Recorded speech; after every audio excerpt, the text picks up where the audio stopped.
Here we are, standing in front of a children's playground, and you are probably wondering why. Well, I can tell you. 1.5 years ago, our journey with the R 1300 GS began right here. And this is where we are filming the video after 17,000 kilometers, telling you everything we have experienced with the bike. Stay tuned.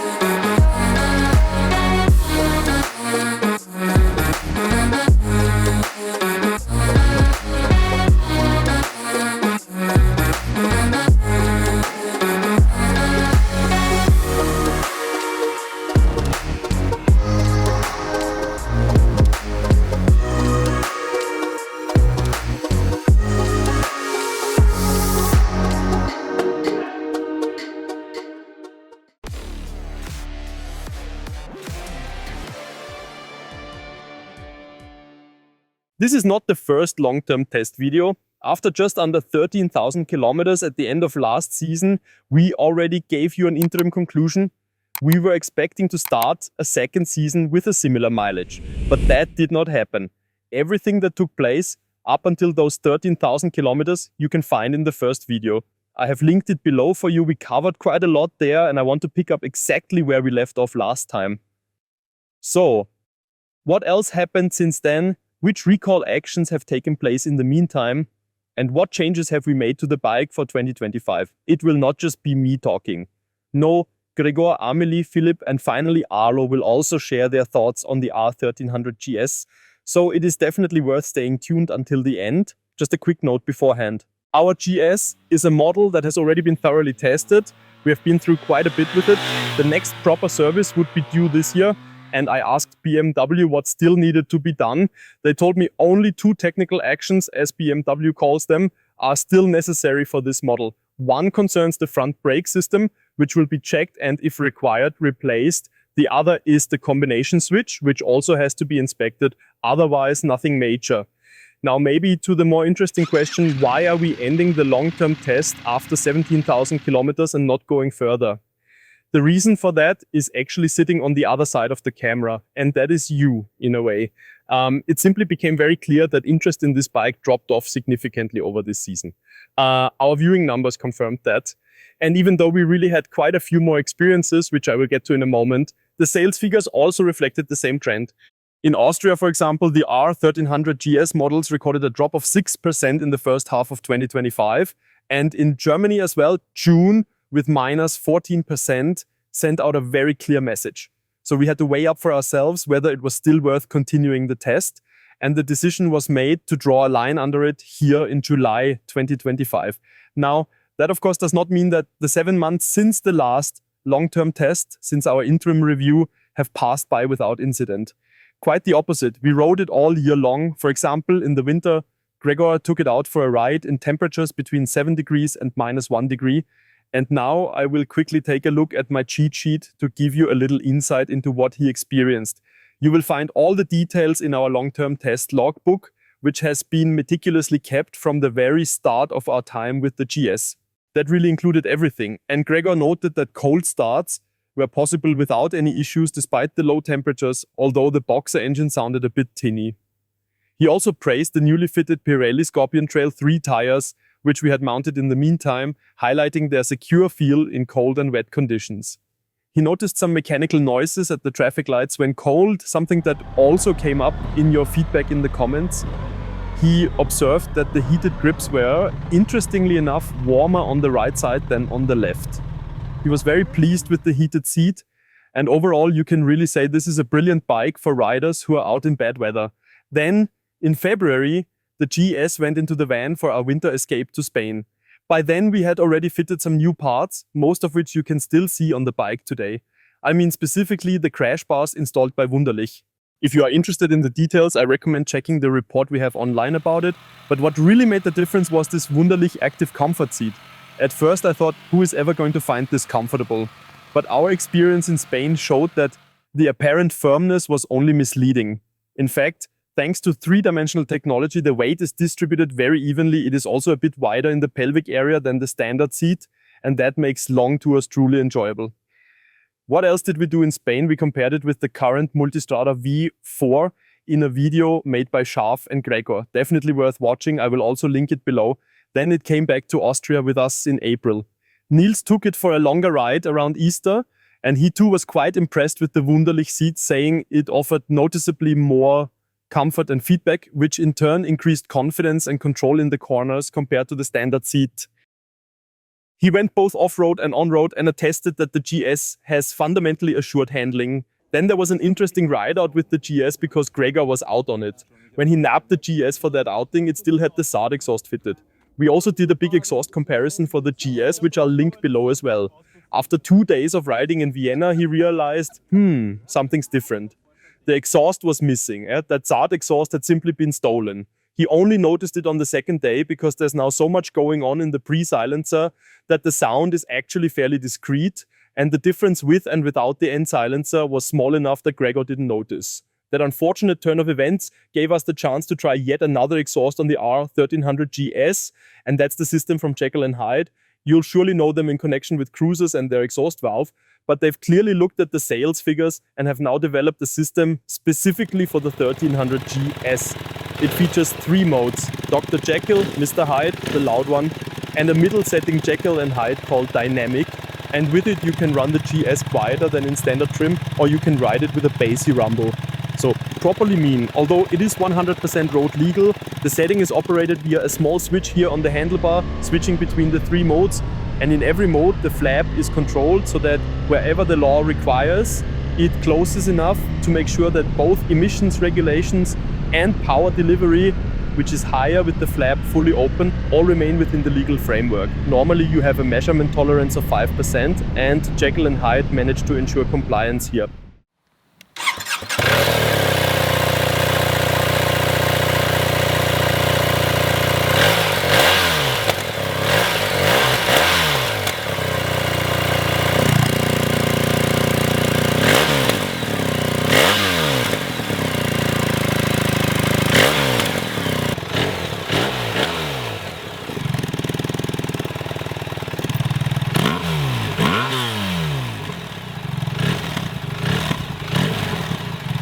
As I already mentioned, you operate it with the small button here, but behind that lies quite a complex system. Jekill and Hyde call it the smart box, and it ensures that the CAN bus is read out so that the system can intervene in the control, meaning that only the emission levels, sound and power output come out at the back that are legally permitted.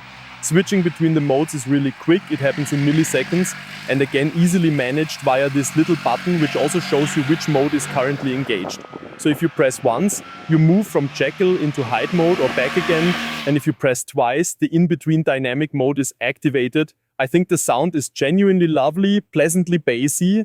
When I ride through the town center, I always use the quiet mode, but if you want to let it roar once you are on an empty, uninhabited road, then this Mr. Hyde mode really is a lot of fun. I must also say, the system is of very high build quality. We have tested quite a few by now, and this one really feels solid. The carbon application at the rear is beautifully done. The aluminium of the inner body is finished to the highest level. The exhaust is available in black and in grey, and it has been designed to fit both the original luggage system and, as we have mounted here, the SHAD system, where it integrates neatly underneath and blends in nicely with the panniers. And to explain why we went for this particular luggage setup, I will now hand over to Philipp. Right then, folks, I would like to tell you a bit about our luggage system. Why? Well, because a GS is meant for traveling. That is what you all use it for. And of course, that is exactly what we have done as well. We looked at various luggage systems and finally settled on a SHAD setup, specifically the SH38X as the side cases and the SH59X as the top case. For those who might not know, SHAD was not really a familiar name to me 2 or 3 years ago either. But for BMW, they are actually quite well known, though in a different way. The company behind SHAD is NADSL from Spain, who already have extensive experience working with BMW and other manufacturers. They are active in the OEM sector, so for the actual manufacturers, and have already developed luggage systems and seats for them. On this model, the 1300 GS, the original luggage manufacturer was not SHAD or NAD. SHAD is essentially the consumer-facing brand of NAD. And since everyone knows the original panniers, and to be honest, there were a few issues with them at the beginning, we decided to try out other systems and ended up with this one from SHAD. What makes these cases special is not only, in my view, that they look quite appealing, and believe me, there are some that do not, but above all, that this is a variable or expandable system. That means you can enlarge them, and that is clever and important because it gives you the choice. In the standard mode, you are riding narrower, but if you want to, you can extend them. Let me quickly demonstrate. You open the pannier, and inside you see we have a luggage net plus an inner bag, which can also be expanded. I will set that aside for now. And then here is a fairly simple mechanism, a lever and two more on the side. When I flip them, I can pull the case outwards, gaining around 7 centimeters more depth or width, which translates into about 40% more loading capacity. And once it is extended like this, you can, for example, fit a full-face helmet in size extra large inside. And I think this is simply a system that brings together design and practicality. I must say I really like it. Now let us put everything back together. There we are. And the same principle works, and this is another special feature of this system with the top case. We can extend the top case as well and then fit 2 full-face helmets inside. So that means we really do have plenty of space here for big trips in the saddle of the GS. Our system also convinced us because, well, how shall I put it? The installation does take a bit of know-how. It is not exactly child's play, and you do need the right tools. But the fit of all the brackets is excellent, and they are designed to take weight as well. For example, the top case allows for a maximum load of 10 kilograms, and each side pannier another 10. So with this system, I can easily carry 30 kilograms of additional luggage, which is more than enough even for a longer journey. And with that, I think everything has been said about the SHAD luggage system from our side, and now Gregor will tell you more about the Bridgestone T33 and what experiences he gathered with it on our GS.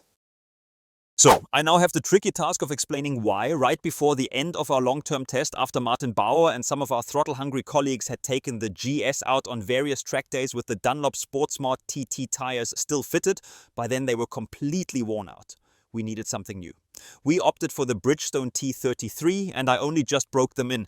Yes, the chicken strips here on the side might bruise the ego a little, but other Austrians can confirm that this July, being on the cooler side, the tires really had to prove themselves more in the wet and cold than at higher lean angles.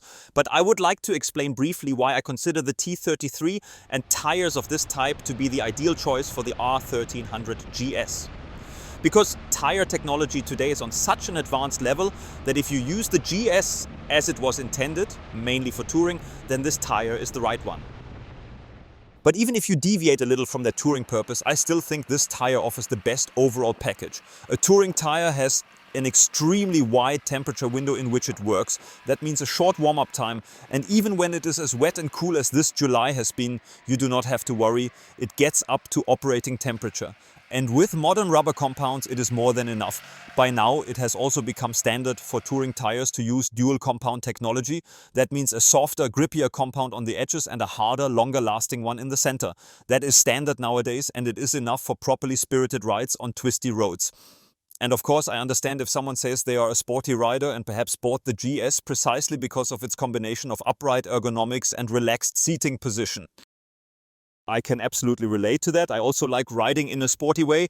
And yes, a hyper sport tire, as they are often called, so a sportier tire than a touring one, might give you a bit more confidence when you dive into a bend, but they do not last as long. And if the weather on the ride does not turn out to be 100% perfect, then it becomes a bit of a balancing act until the tire finally gets up to temperature. And I must admit, at least in my opinion, even as a sportily inclined rider on public roads, a modern touring tire is by far sufficient, even if you take a rather relaxed approach to traffic regulations and want to push the limits of what is possible. And something else I enjoy, besides sporty riding, is going off here and there onto a bit of unpaved ground, like we have here. But bearing in mind the weight that the GS tips the scales at, I dare say that very few riders actually take it properly off-road. Not least because finding a proper off-road section here is rather difficult. So I would argue that not many GS riders truly go off-road with it. That is my opinion on which tire best suits the GS. But there are plenty of GS riders among you out there. So tell me, do you think I am wrong? Which tire have you chosen? I am curious to hear your opinions in the comments. And with that, I have reached the end of my little contribution on the GS. Next up, Amelie will share her perspective on what it is like to handle such a bike weighing over 250 kilograms as a rather petite and not yet extremely experienced rider. Hello from me as well, and I will not beat around the bush. The first time I sat on the GS was, well, just under a year ago. So it is not that long back. That was during the big production, and I still remember that these ships, these big tourers, were a bit intimidating for me at the time, simply because it was such a huge step up from what I had ridden before. But even then, I already had the feeling that the GS was much more accessible than I had expected. And once it was rolling, many of the things I had been so worried about turned out not to be a problem at all. Now that I have spent a bit more time with it, and especially having ridden it quite a lot on my own through the city without colleagues around me, paying closer attention to the individual aspects, I can honestly say there are loads of positive things about it, almost entirely positive, in fact. I have to be honest though, I think it is partly because I am used to something else. Having ridden a lot of smaller bikes where, particularly with the suspension, they are not so focused on long distance riding. On those, the suspension is just not as refined or adjustable and not designed to iron out the bumps. And that is exactly what the GS does incredibly well. I have to say, you are practically gliding along, and at times I had the feeling that even when the road was full of potholes, big stones, or uneven patches, I barely noticed them. It smooths everything out and it almost feels like flying, which is a fantastic sensation. But in between, it did take some getting used to because I had expected a bit more feedback from the front wheel or just a bit more feeling of what was happening underneath me on the road. Still, I believe that once you build up more trust in your own riding and in the bike itself, once you get to know it better, it really becomes a huge advantage. You can simply lean back in comfort, enjoy the ride, and not feel as if every bump is breaking your back, especially on longer tours. And the brakes too, I had no issues with them, even in city traffic. The braking power is absolutely sufficient, but not overly aggressive either, so I never felt like I was going to mess up with sudden braking, jolts, or the front diving too much. None of that happened, and that also helps keep the weight from tipping over, so I never had the impression that I could not hold it anymore. That said, the weight is definitely a point that, for me personally, is something of a deal breaker, particularly when maneuvering, parking, or pulling out of a space. Especially if there's a bit of a slope, then the alarm bells go off in my head straight away because I know that if I let it tip once, I would never be able to lift it back up on my own. But even so, this is always a challenge. You can see I do not have a solid footing on either side. I cannot properly get my heels or even the balls of my feet down to the ground. And for me, a firm footing is really a must, especially with this weight. That is simply one of the key aspects, particularly since the seat, although narrow compared with the rest of the bike, is still a bit on the wider side and robs me of a few crucial centimeters. Once it is rolling though, as I've already mentioned, it feels effortless, and the heaviness you notice when standing still or maneuvering becomes a thing of the past. It flows into corners so easily, taking so much of the effort and overthinking away in the best possible sense, so you can really just focus on the ride and the surroundings. I also believe that thanks to the generous space on the pillion seat, you get a strong feeling of stability and safety when carrying someone with you. It feels as if it is running on rails. And another thing I really appreciate is the throttle response and the engine itself. It is smooth, wonderfully linear, without any aggressive bite.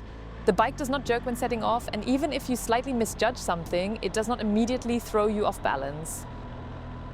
The controls as well, as at first I stood there looking at them since it is a keyless system, and of course that takes some getting used to. I was thinking, all right, where exactly do I press to start it? But in the end, it is also intuitive. You just need to take a minute to look through everything and you will see how solid and well finished it all is. Nothing feels loose or rattly and everything is easy to reach even with gloves on. I was wearing fairly thick gloves too and it was no issue at all. For me, What would make the machine a perfect fit would be a lower seat height, simply to give me a more secure footing and, of course, a lot more practice and time getting to know the bike. So I would not say it is a deal breaker for me. Apart from the factor of height and strength, there is nothing else I could point to and say I dislike or that would put me off.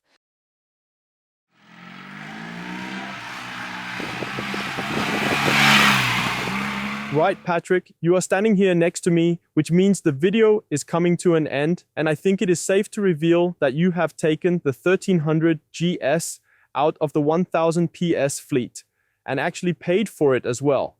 We probably will not say how much, but after everything we have experienced with this bike, why did you decide to take it over? Well, what I'm about to say does not exactly speak in favor of the bike, because I really did wrestle with this decision. I have to admit that openly and honestly. You see, I am actually the type who prefers taking a bike off-road, and for that I tend to like the lighter machines. So 270 kilos with an engine size up to 900 cubic centimeters. But then, thinking it through more carefully, I realized I do not really want to use this one for that. Sure, I might take it over a gravel pass now and again, but nothing more. What I really want is to do big tours, and for that, this bike is simply perfect. And if you look at it objectively, the GS has been the benchmark for around 20 years now, actually well over 20 years, for everything that wants to be in the adventure touring category, or indeed anything that wants to call itself an adventure bike.